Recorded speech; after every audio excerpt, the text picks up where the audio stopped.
Join us now for Education Matters, a weekly look at the real people and real stories in education across North Carolina.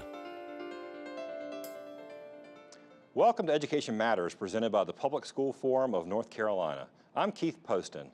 America to Me is a new documentary series currently airing on the STARS cable network that was screened this week at events in Durham and Charlotte.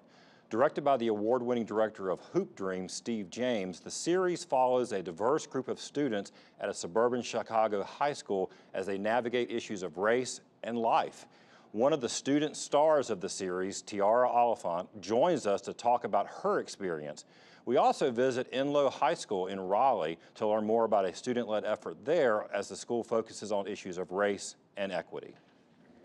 Before we tackle our main topic, we open with our Edlines, a quick scan of education headlines across North Carolina and the U.S. Last week, Governor Cooper signed a $56.6 million hurricane relief package passed by the General Assembly. It includes $6.5 million to replace lost compensation for employees affected by school closures, and another $50 million to provide the state match for federal disaster assistance and for the cost for counties declared a disaster. State leaders said this is a first step in what is expected to be a lengthy recovery. The State Board of Education has 3 new members thanks to an appointment made last week by Governor Cooper. J.B. Buxton, James E. Ford, and Jill Kamnitz will fill the unexpired terms of Bill Kobe, Becky Taylor, and Greg Alcorn. Because these members resigned before their terms expired, the appointments do not have to go to the General Assembly for approval. J.B. Buxton was nominated earlier this year for an open seat, but was rejected by state lawmakers. He's a former deputy state superintendent. James Ford is the former North Carolina Teacher of the Year, and Jill Kamnitz previously served as head of the Pitt County Board of Education. Finally, Carver Heights Elementary School in Goldsboro is on the short list to be taken over by the state as part of the innovative school district created by the General Assembly. Currently, the ISD has just one school in Robeson County that it outsourced to a charter management company, but has authority to take over more. Wayne County school officials and the Wayne County Board of Education have gone on record opposed to the idea and successfully fought to have the school dropped from consideration last year. Remember, you can always visit the Public School Forum's website at ncforum.org, click on Education Matters, and read more about each of the Edlines as well as other topics we cover each week. As I said at the top of the show, there is a brand new documentary series out on the STARS cable network called America to Me, and one of the student stars is joining us to tell us all about it. She is Tiara Oliphant. She is a former student at Oak Park and River Forest High School in Oak Park, on the west side of Chicago in Illinois. But she's now a freshman at Western Illinois University. So thanks for being here. Thank you. It's awesome. Well, we've had a couple of screenings. I've been watching the show on STARS, but we also had a screening of this week's episode in Durham and Charlotte this week. Okay, so you're a freshman in college now, but when you did this, when you were a sophomore. So what was your reaction to the idea of having a film crew follow you around in and out of school? It was really crazy because originally, I wasn't even supposed to be in it. It was kind of just something I was kind of roped into, which now I'm extremely grateful for. It was definitely weird having cameras follow me around and because you're walking around the hallway and you have these big black cameras and you have a mic on you. It was weird and it had its ups and downs, but for the most part, it was overall. Right. Well, we've got a clip we're going to show here about the show, and now your former classmate Charles is sort of featured in it, but I think it gives a nice overview of what we've got going. We've got something on this. We've got a little bit of it on the screen right now. But that was but the creators of America to Me say that they wanted this docuseries to spur on real conversation around the country about equity and race in schools. Now, one of the things that the series highlights is the issue of low expectations for black students in particular.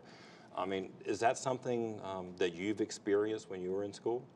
Yes, especially at OPRF, and I've had amazing teachers at OPRF, but I've also had some, not so great teachers at OPRF. I've been told some really mean things, and I think that goes into education a lot, like to feel loved and feel like when you can't push and you feel like you just don't have it in you, a teacher should be there to be like, you got this, like, I'm here to help you. Right. Type mentality. Yeah, and we the school that we visit in the second segment, in a lot of ways, is very similar to Oak Park. Very diverse. I mean, you've got a mixture of black, white, Latino, I think Asian students. But it was in the series. It really shows that there are some divisions still, right? I mean, kids, it's sort of natural, right? You sort of hang together. I mean, yeah. I was telling someone last night. People tend to like gravitate towards things that they're familiar with and things that people that they know. So if someone looks like you or is having the same mannerisms as you or you listen to the same type of music, you're gonna be like, oh, I want to be their friend. I'm gonna go talk to them, Right. hang out with them, get to know them. Now, like particularly this week's episode that's on, saw it this week. I mean, it focuses a lot outside the school too. I mean, in fact, it shares some pretty intimate details. Your mom's on it. It's Yeah. talking about you growing up, about your dad leaving. Was that hard to be, kind of, I mean, as a sophomore, kind of, you're out there. Yeah, I was. Yes, yeah. Like those are your years that you like try to like suppress, because you're going through all these changes, and then I was really going through all these changes, as you saw, or as you will see in the series, and so it was really hard to like have all that stuff going on at one time, and yeah. Now, I don't expect you, or frankly, we shouldn't expect our students to have all the answers on how to sort of address some of these issues. You're familiar with the term achievement gap. It's something that, why black students and students of color don't score as high on tests and have different grades. But we prefer on this show and at the forum to call it an opportunity gap. But it's been plaguing us for about 30 years or more since schools were desegregated. Your own experience. I mean, I think people look at you. You're in college. I mean, you're making it, right? I assume that you're texting and Snapchatting with your friends who were in college. What were some of the key things that mattered and helped you? Mentors. I have an amazing mentor. She worked at the school. She wasn't a. So she you're wasn't not a even teacher. Not even a teacher. Like education goes so much further than just the classroom. Honestly, like my biggest support system. She was a secretary. Okay. But anything school related, like even if she couldn't help, she found a way to help. And it's things like that that make education and school and the push and the fight so much easier, because it's already hard. And if you have teachers and people that are there to support you, it just makes it a little bit easier because you don't feel as alone. Right. What were some of the things that your teachers did that helped? Well, when I get under pressure, or like frustrated, or like I'm trying something and it's just not working, I'll just get frustrated and be like, okay, I don't want to do this anymore. Like, it doesn't matter. Like, I just won't do it. And like my teachers would be like, TR, come on now. I know you don't want to read this book, but we're going to read this book, and you're going to do this, and it's going to be fine, and then we're going to laugh about it like a while from now. What are your, now that it's out there, because this was, I guess it was the filming finished almost 2 years ago? Yeah, right? long time ago. So now it's being seen in your neighborhood. I guess some of your friends at college are watching it. Yes, and it's weird. They send me like pictures of myself, and I'm like. What is the reaction? They love it. It's crazy. Like, I think I was a complete flop in it. Honestly, I do. I really do. But everyone there's just like, oh my God, like, you're so cute. And like, I'm so like TR is when people tell me like, I basically act the same. Right. They love it. They love the people. Yeah, they know the kids, like people from my school. So it's nice to see them in a different light. Like, I've never even seen some of the people that I've known in this light until I watched the series myself. So everyone's opening it with like warm arms, and it's really. Oh, that's great. Yeah. Well, what do you hope this documentary does? I hope it educates, changes lives, and inspires people. because that's the first step to making a big change. You know what I mean? Like, Right. it has to start somewhere with someone that's not afraid to, like, break expectations and not care what anyone says. And that's what this documentary series did. It's pushing OPRF and it's pushing, like, social expectations and all that stuff. Right. Well, there's an organization, Participant Media is working with, with the producers and directors of America to Me. You're part of a nationwide tour. Yeah, this is the eighth state of 10. I think there's going to be a couple more cities coming up. But people who are, we'll have this on our website. But folks who want to get engaged and find out more about it can go to AmericaToMeRealTalk.com and sign up for more information. But thanks for visiting us in North Carolina. Thanks for being on the show. Thanks, TR. When we come back, as I said, we're going to take you to a school closer to home, Enloe, in Raleigh, North Carolina, to talk about a student effort there focused on race and equity. But before we go to break, see if you can answer this question. True or false? Among elementary school children with the same math and reading scores, high-scoring white students are twice as likely as high-scoring black students to get assigned to a gifted and talented program. Education Matters is brought to you each week in part by Paragon Bank, serving others, enriching lives.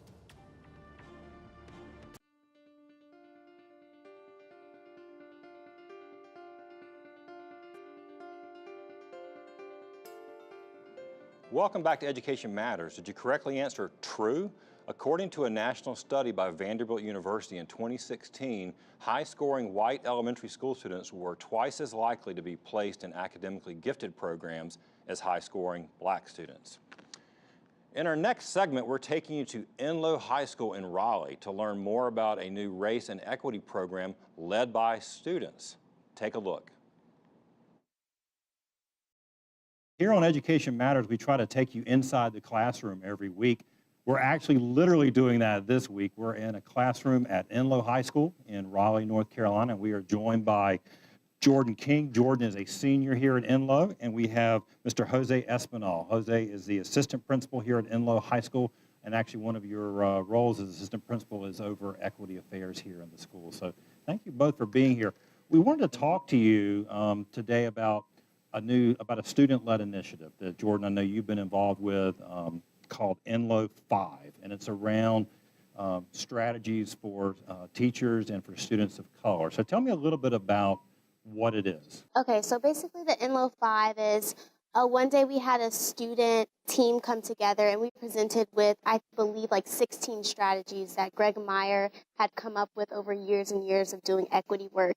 And basically what he wanted us to do was to take these 16 and pick some that we think would, cultivate a better just culture here at Enloe that would help students be more successful in their classrooms. So we chose 5 of them. That's why it's called the Enloe 5.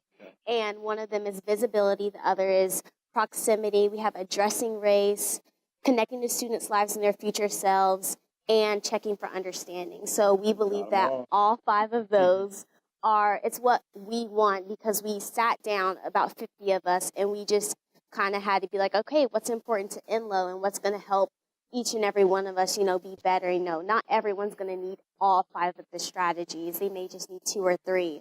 But all of the strategies were picked by Enloe students to make Enloe better. Now, this is a very diverse school. I mean, one of the things we've talked about on the show is that we've seen some growing resegregation of schools, where you have a lot of schools that are becoming more all white or all black. This is actually not like that.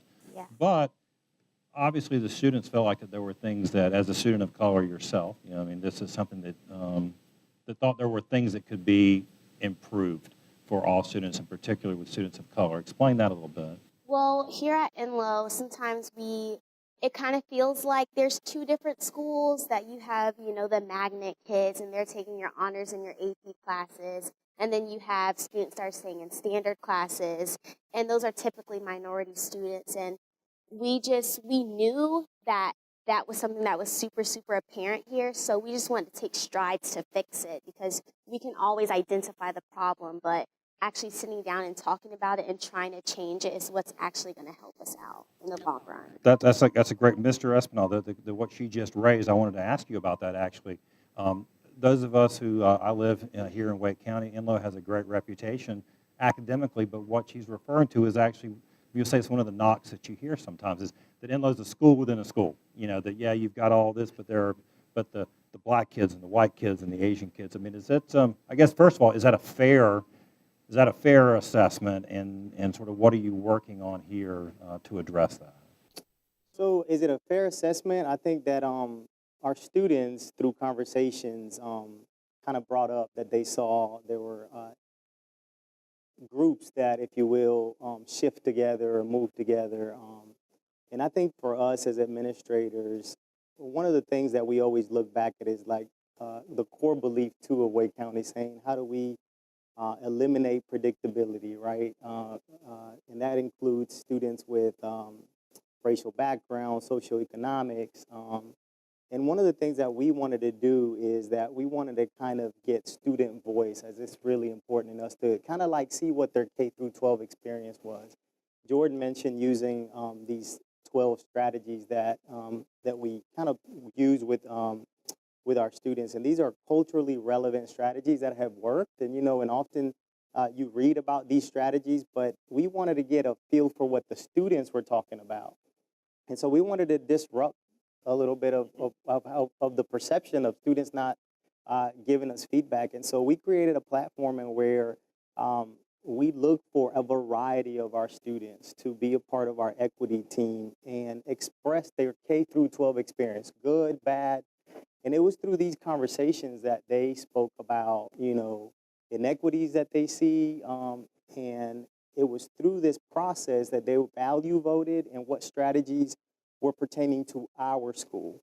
And it was really beautiful because you had students who typically may not have classes together, who might not be, you know, in the same hallway or in the same cafeteria table, just speaking to one another and just kind of gaining some kind of commonality, if you will, about what they need from a teacher. And that's where our Enloe 5s kind of come to be. Now, Jordan, this effort, I mean, it sounds great. Also doesn't, to me, sound like a sort of your typical, I don't know, student activity. I mean, there's lots of clubs and things that go on. I mean,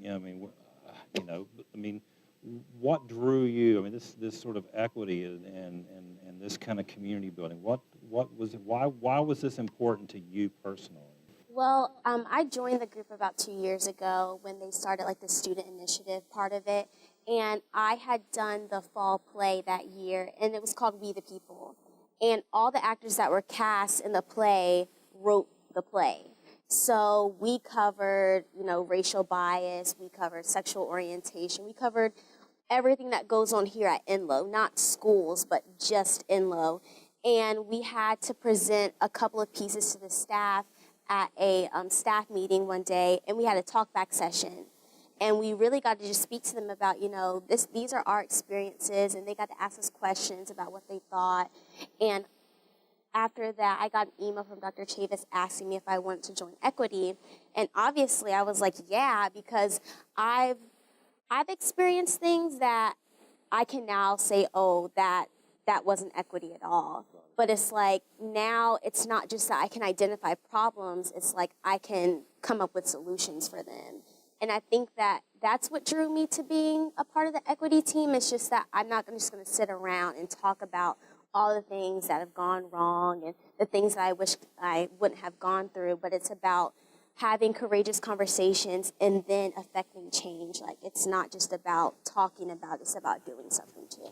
How receptive has the teachers been, faculty, to something like this? I mean, are they, you know, because of, in some ways, students like Jordan, we were talking before we started taping, they're kind of ahead of us, of some of us old folks, right? Yeah. So, I mean, do the teachers recognize that maybe they have some kind of blind spots, things that maybe they weren't aware of? I think about things like visibility, making feel acknowledged, connecting to students' lives.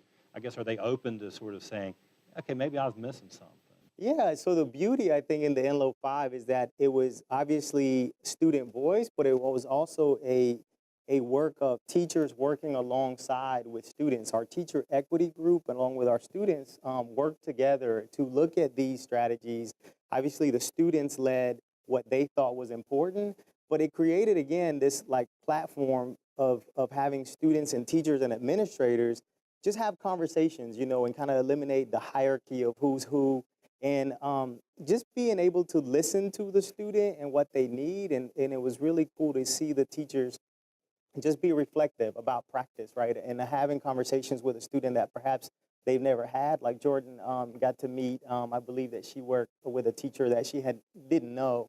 And it just created this really organic conversation, and where they shared, Jordan would say, well, you know, this one time, this experience made me feel this way. And then just having that teacher reflect, I think, allowed for, I would say, guards to come down. Obviously, we don't ever want to say that our teachers don't know what they're doing, because they obviously have degrees. But I think that when you have ongoing conversations, which I think for me, I think it's the steps to moving forward, it's just being able to have a conversation with your student about what they need, specifically when it comes to these strategies that they learned. And being able to take their information and apply it to their practice every day, it's just really important. But I do want to ask one last question from you, Jordan, about you're a senior, so you're going to be leaving here. What do you hope that this work sort of leaves behind? I mean, what do you want to see it do? I hope that when I leave, equity here at Enloe isn't like this big idea. It's like, oh my gosh, equity. It's just like something that we do. It's just like, no, we just do equity because that's how school works. And I hope that everyone goes into like the future having like a, you know, there's the saying that you get to be a thermometer or a thermostat. It's like both of them can sense temperature, but only one of them can change it. And I hope that as we go on, people begin to adopt thermostat mindsets, that it's not just identifying the problem, it's about changing the problem and inciting change. So I hope that that's something that just becomes culture here at Enloe. Well, terrific. It sounds like a wonderful program. I really appreciate both of your time and explaining it to us today. Thanks so much. Thank you for having us. Absolutely. Thanks again to Enloe High School and for Wake County Public Schools for welcoming us this week to shoot that episode. After the break, this week's final word.